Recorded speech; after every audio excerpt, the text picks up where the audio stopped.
program is sponsored by LBO Academy.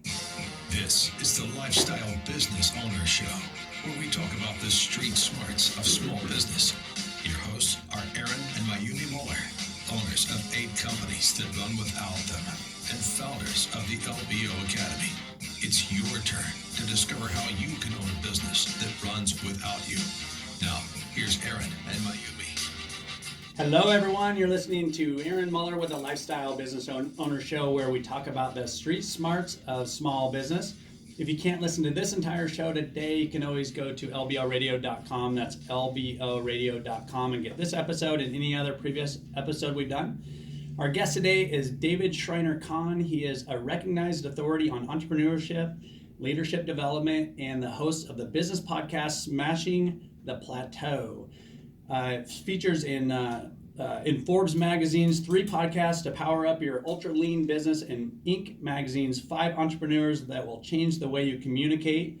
Over 350 episodes of Smashing the Plateau, over a wealth of personal experiences and practical advice about achieving business breakthroughs. Also, we have my co-host, Mayumi Muller. She's not only my business partner, but also my partner in life. She's an amazing woman, a true hustler. And if I didn't have her by my side, I would never have the success I do. Mayumi, why don't you take over? Well, good afternoon, everyone. And David, welcome to our show, and thank you so much for being on our show this afternoon. Thank you, Mayumi and Aaron. It's great to be here. Yeah, I'm excited. I was telling David that I had an opportunity to listen to his podcast, him interviewing my husband. And it was fantastic. It was such a great show.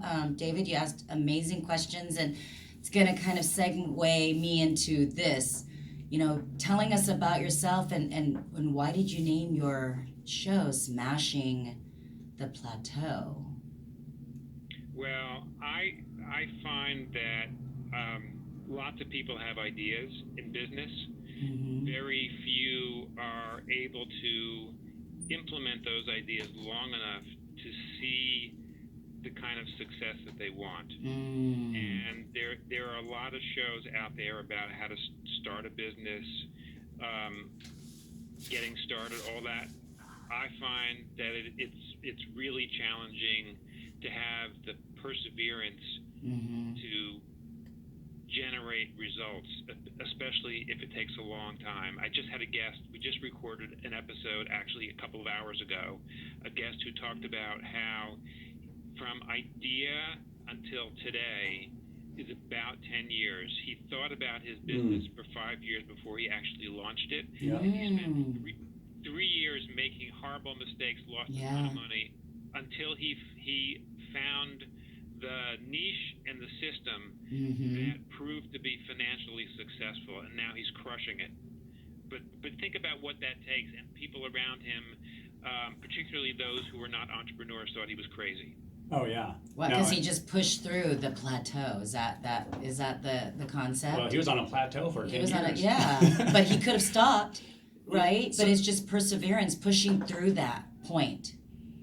Possibly, or maybe David's got some experience on how to get people to get pushed through that quicker than 10 years. Am I correct with that or not? Well, the truth is that everything that you do in life and in business is an iteration. So we identify a problem we want to solve. We come up with a plan that we think will solve it. We take the first step, and what's really important is then to understand what your metrics are for determining how successful that step is, looking at the results, making a small pivot, and then taking the next step. Then measuring again, look at the results, learn from the results, make a small pivot, take another step. And it's okay to do that. That's the basic formula. Yeah. Well, that's the basic formula is going to create what other people will perceive as a breakthrough that is probably going to take you hundreds, if not thousands of steps to achieve. Yeah. Well, you know what, David? Give us a little bit about your background and how did you become an expert in helping people smash the plateau? It was like a little history about how this all came to fruition. I watch what other people do. I listen. I ask a lot of questions. It's sort of like what I do on my show. I ask a lot of questions. Mm-hmm. I talk to a lot of people. I see what works for other people. I see what works for myself.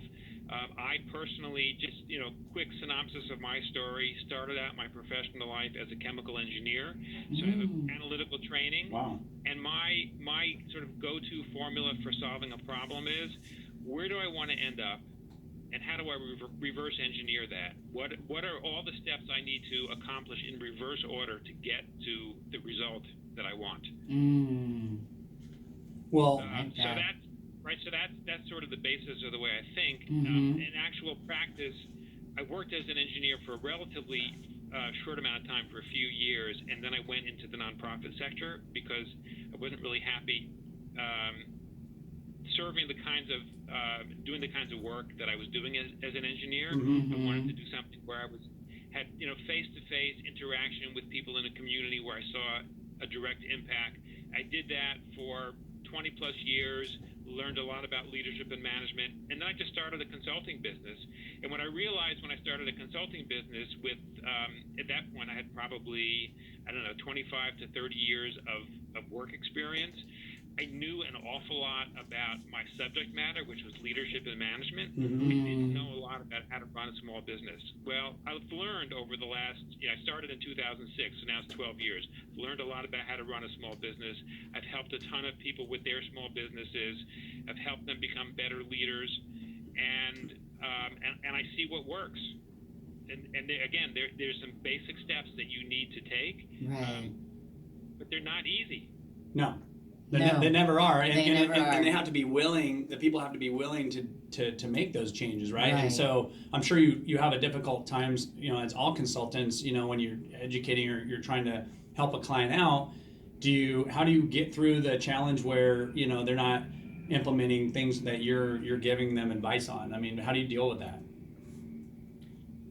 You've got to be able to hold your client's feet to the fire and hold their hand at the same time, literally simultaneously, because the benefit of having somebody from the outside help you with your business is they're going to see things you don't see.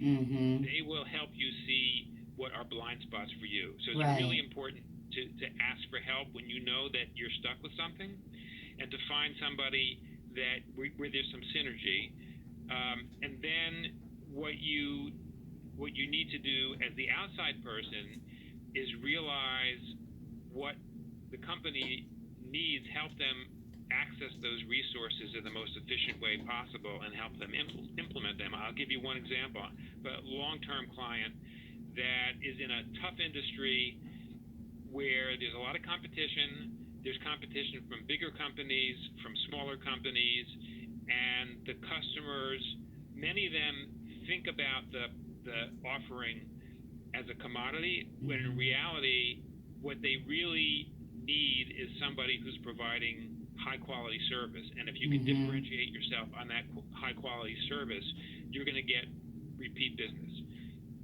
This particular business has had cash flow problems, debt issues, tax issues, and sometimes there would be a plateau, which would be all of a sudden somebody who is collecting a debt shows up unexpectedly, and that could be a 3-month setback in some changes that we're trying to make, which may require a relatively small investment, but suddenly the cash isn't there. So we wanted to go through, let's say, a training program for managers that requires a small investment to take the managers out of the business a few hours a week to get some training. The business suddenly can't afford that, and so that sets things back. Then what you need to do is realize, just keep it on the radar that as soon as we solve the cash flow problem, we're going to come back to this and work on it again. And we've kept at this.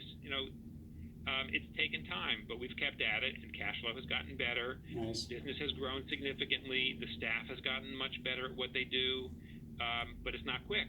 Yeah, baby steps, right? Right. I mean, that's what you're really saying. That's what David is saying. You take little pieces, you learn, you implement. You take little pieces, you learn, you implement, you adjust, and that's the key. And I think that, like we were talking about this earlier, David, when we were off air, is I think that, you know, I was asking David, how do our listeners get a hold of him? And he's like, hey, they can call me. And I'm like, what? Wait, he does have a website, y'all. But, you know, I think our society is so quick now, and everyone wants instant answers to their questions that they don't have the time or want to make the time to talk and have the patience.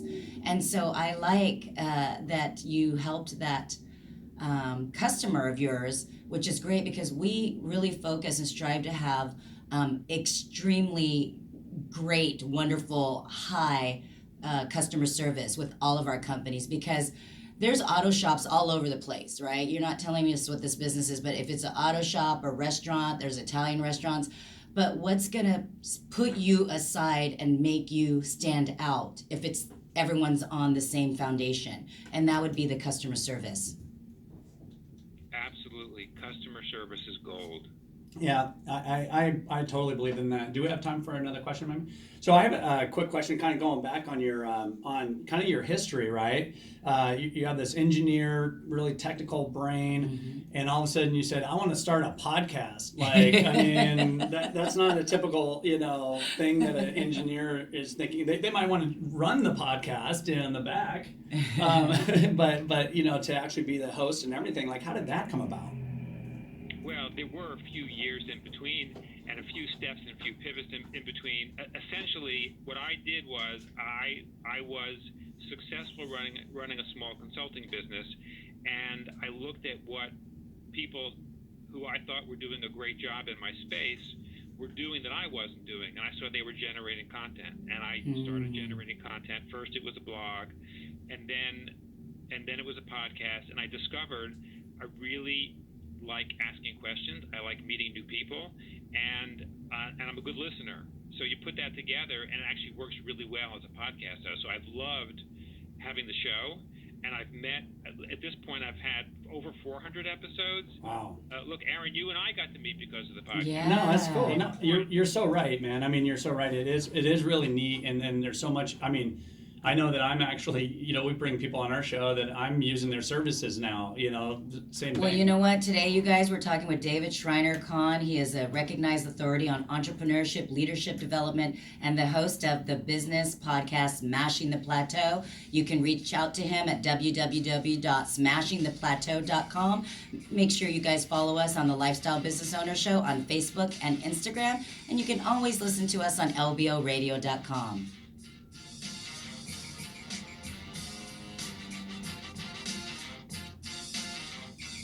Lifestyle Business Owner Show continues after this on AM 1580.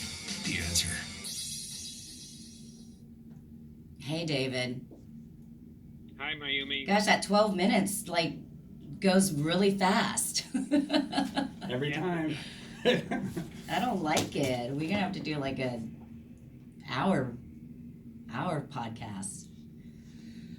So how long was your guys's? It's only about 26 minutes. Oh, it was? Yeah, Okay. but there's no breaks. There's no breaks, yeah. So. All right. All right. Well, we're going to go to the second segment. You ready to go into second segment, David? And is there anything that you want to cover a little bit, like just on your side, to make sure that we, if there's anything that you want our listeners to listen to? What I'd like to talk about is what we're focusing on now, which is how to help solopreneur experts generate recurring revenue. Okay, cool. Okay. Yeah.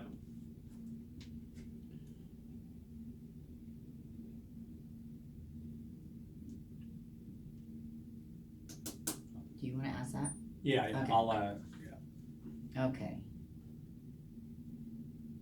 Okay, we are ready to roll.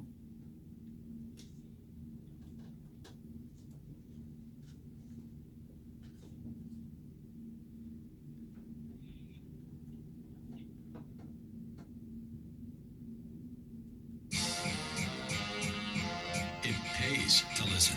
Now, back to Aaron and Mayumi Moeller on the Lifestyle Business Owner Show. Welcome back to the Lifestyle Business Owner Show, where we talk about the street smarts of small business. And today, our guest is David Shriner-Cahn. He is a recognized authority on entrepreneurship, leadership development, and the host of the business podcast, Smashing The Plateau. When we left off, we were just kind of talking about how David came from two different backgrounds and just kind of going from A to Z and growing, pivoting. I like that. I like that because when I think about pivoting, I think about when I played basketball, and it's actually really great because when you've got the ball and then you pivot so that your the other team members don't come at you, you're shielding yourself, but you're also going to pivot so you can go in a different direction because the other direction that you were going to go into was not the right one. Oh, that's good. Right? That's a good analogy. Right. And Mayumi, your pivot is based on something that you're doing reactively based on what your teammates and your opponents are doing, and right. you're also pivoting because of what you want to do proactively because you have a particular objective in mind. Absolutely. It's just like basketball. It works the same way. Basketball, business, same thing. Well, shoot. Let's just start a basketball team. Well, we got enough kids to start a basketball team. Hey, David, you be our coach? No subs, though. We only have 5 kids, so no subs. Hey, David. So, all right. So we've kind of covered a lot of this, hitting a plateau in business and everything like that. And we'll definitely talk a little bit more about that. But I kind of want to find out, like, is there any special projects that you're working on or any kind of areas that you are really focusing your energies on helping business owners right now? Yeah. So I want to actually jump off on what we just talked about, which is the way I have combined my own personal unique experiences, which may seem like they come from very different places. Mm-hmm. What we're currently focusing on is helping people who are solopreneur experts develop recurring revenue for their business. And to me, a solopreneur expert is somebody who has been in their field where they're selling either knowledge or creativity, but they've been in their field for a long time. I would say generally 20 years or more. So consultants, coaches, and other kinds of service professionals. Now, solopreneur is sort of an oxymoron because I don't think anybody is really a solopreneur. As an example, most people will at least have somebody prepare their tax returns. Right.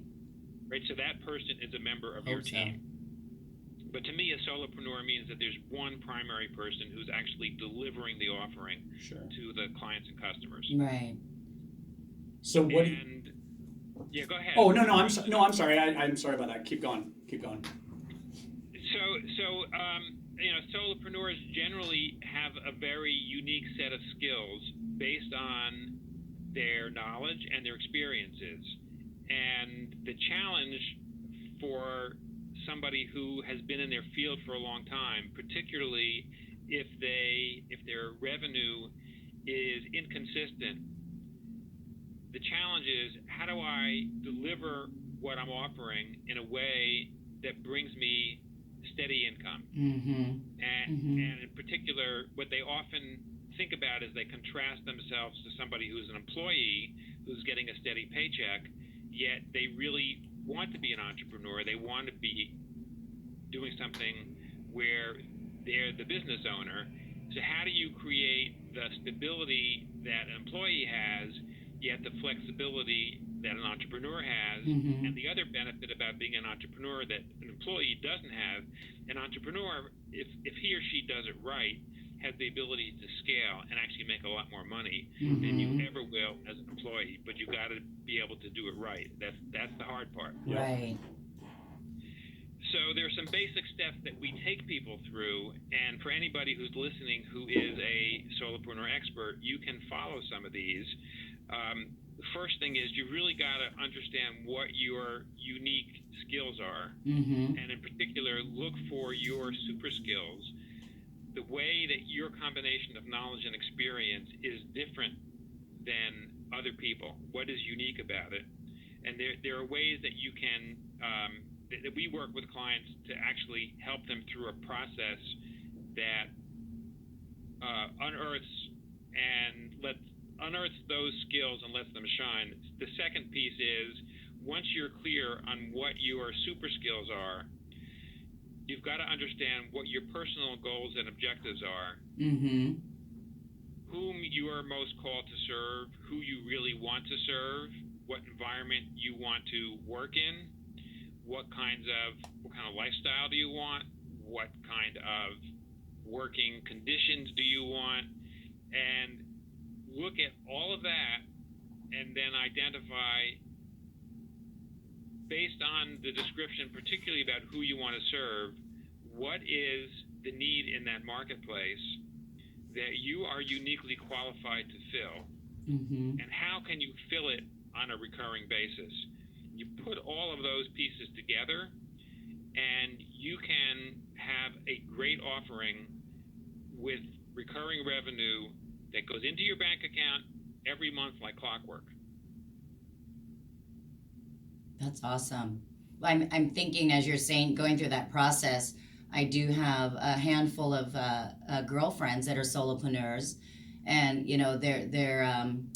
their cause or foundation is more of a coaching, for women, various ages, or whether it's in the fitness realm. But again, it goes back to, I love that, find out what their super skills are, what their superpowers are, because again, if you have 5 solopreneurs and they're offering the same thing, what's going to make you stand out? And but what is going to make you stand out, right, David? But you're going to be happy about it, because you don't want to flex too much to please everyone else, because like you said, your questionnaire, what are what's the solopreneur's personal goals, as well as how do they want to serve?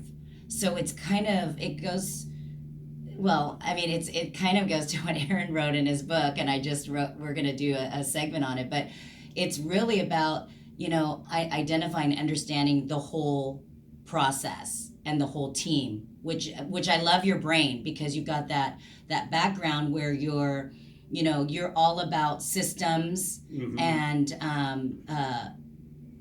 solving problems, right? If there's a problem, you're there to solve it and create systems. And are you saying that that's how you put your solopreneurs through the interview process or the consulting process? Yeah, the most important thing is, and this is really hard particularly for people that have been in their field for a long time, we get turned on by solving complex problems as the service provider. What works well from a business perspective is identifying one problem in a very narrow niche that we can solve repeatedly, systematically, and that we can deliver. And the more systematically we deliver it, the less and less time it takes us to deliver the solution to more and more people. Right. That's where you can scale. Yep. Yeah, no, that makes sense. That totally makes sense. Have you read the book Built to Sell? Built to Sell? Who's the author? Um, Familiar. God, what is it? I've read it, but I don't remember who the author is. Built to Sell. He was on our show. I can't remember, but it's very similar like this. Like he identify that one super skill that your company has, and then focus on it, right? And not try to go too much beyond that, and really build that, systemize that process of selling whatever that is, and it just makes it easier to build that business. So it's kind of very, very in line with how he, the story he has in his book too. It's John Warillo. Oh yeah, that's right, John Warillo. Yeah. He's great at that. You think about the way Apple in the 1990s totally changed the company by narrowing what they were selling. They put on a very narrow, I think they came up with like 7 products. And said, we're really good at presenting products that have a very clean design, that are very elegant, simple to use, and work well for people who appreciate good design, and lots of people actually who are in the design field. And that was what helped Apple take off. Yeah. They had too many products before that. Well, and I love the fact that you really are helping these, because as business owners, a lot of times we're cluttered in our brains, right? I mean, my brain's always cluttered. I can't, and I have to really take time to think what I really want to do. And I like that quiet time. And it's nice that it's like you're kind of helping somebody organize that brain that's wanting to do a million different things, but you guys systematically, and that's why, I always say having a consultant in your life, or a mentor, or somebody like that, or especially as somebody that's doing it and getting paid for it, not just a mentor, but like somebody that you know, hey, this is my business, and I'm gonna show you the steps, and we're gonna work on those steps together. But you're right, you're just really, you know, getting it organized in their brains for Right. them. I mean, they have all the answers mostly, right? But you're just helping them bring those answers out. And implementation, because I think sometimes we get, you know, as business owners, entrepreneurs, is just Yeah. having that person say, okay, now go do it. Yeah. Exactly. And on Smashing the Plateau, we have spent a lot of time focusing with guests on how they've discovered their particular niche, why they do what they do, how they do what they do, and also what their revenue model is. Because ultimately, it's not a business if we're not making money. It's just a hobby. Amen.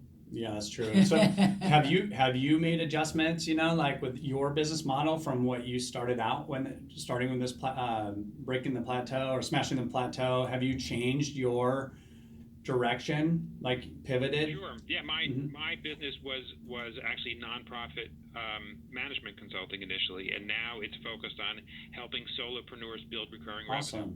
Awesome. It's That's so gotten much cool. narrower. That's great. How long? Oh, I'm sorry. Well, I just feel like, you know, we can't be something to all, you know, and we always preach this too. That's You true. know, you have to create a niche, and you have to be like you said, the analogy with Apple, you know, there's like way too many products. There's companies that just try to cater to everyone and see what sticks. So what they did is they decided to consolidate, and I think that that's what you're teaching solopreneurs to do, so that they can consolidate, you know, their thought process and maximize and get an income, like you said, a monthly steady income, because that's what we all want. We want the hobby, but we also want to get paid too. Well, you don't want the hobby. You want something you love to do. We want the hobby on the side. That's the what it's hobby's for. on the side, yeah. Hobby's the free stuff. Yep. Oh, well, you guys, thank you, David, so much for being on the show today. If you want to learn more about how David can help you, go to smashingtheplateau.com, and you can call him at 212-731-0770 Eastern Time. Here at the Lifestyle Business Owner, we're not rendering financial or legal advice. We're not telling you what you should or shouldn't do with your money. We're just telling you what we do. More of the Lifestyle Business